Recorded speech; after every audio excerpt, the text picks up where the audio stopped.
When a patient gets discharged from the hospital, we all think the hard part's over. But what if it isn't? What if the toughest part of their recovery has nothing to do with medicine at all? What if it's just about getting home and all the trips they have to make after that? We're about to look at a healthcare plan that's perfect on paper, but in the real world, it pretty much just tells patients, good luck getting there. Okay, so this single sentence, this is where it all starts. It's buried deep in an emergency room report. Sounds kind of dry, right? Almost like administrative fluff. But this one little note, it's the key that unlocks this massive, hidden problem in our healthcare system. It's about a breakdown that sends so many people right back to the hospital, not because the treatment failed, but because they just couldn't travel a few miles to keep it going. So to really get this, I want you to meet Sarah Chen. She's a hospital case manager, and her days are spent staring at spreadsheets, trying to coordinate patient care. But not too long ago, she started noticing something in her data, something she just couldn't shake. A really troubling pattern that had nothing to do with medicine and everything to do with geography. What Sarah saw was, well, it was startling. She's looking at all this data on 30-day hospital readmissions, and the same zip codes just keep lighting up, over and over.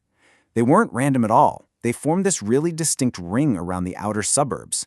And she knew these areas. She knew them as transportation deserts, places where if you don't have a car, you're pretty much stuck.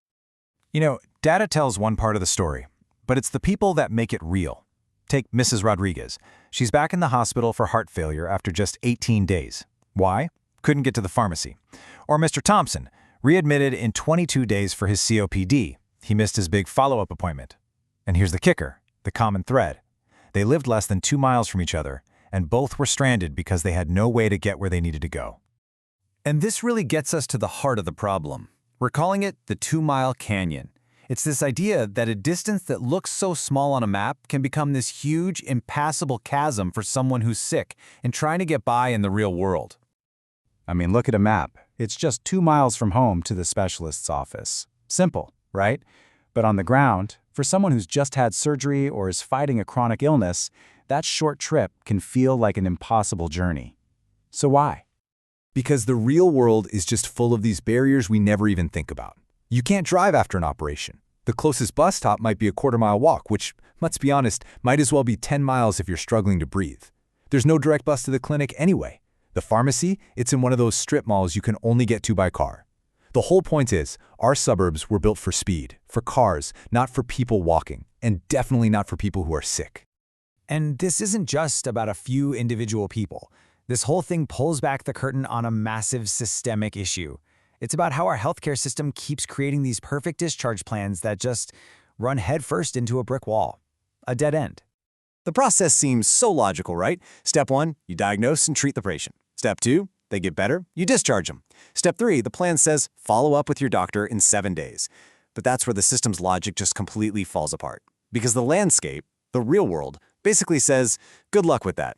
The plan just assumes there's a bridge to get you to that appointment, but for so many people, that bridge just doesn't exist. And here's the thing, this problem is actually getting worse, and it's because of this huge demographic shift that's been happening. Over the past generation or so, poverty has been moving out of cities, where there's usually pretty good public transit, and into these suburbs that are completely dependent on cars. So we've got more and more vulnerable people stranded in places without the basic infrastructure they need to survive. Now you're probably thinking, okay, but aren't there services for this? And yes, there are, but they are a total patchwork. You've got Dial a Ride, but you have to book that 3 to 5 days ahead of time. Doesn't really work for an urgent follow-up, does it? Medicaid transport is an option, but the rules are so complicated people don't figure them out until it's too late. And volunteer drivers, they're absolute heroes, lifelines, but their waiting lists can be months long. So what happens when the system fails? Well, that's where people like Sarah Chen have to step in. She and other case managers are basically forced to go way, way beyond their job descriptions to improvise a safety net, one person at a time.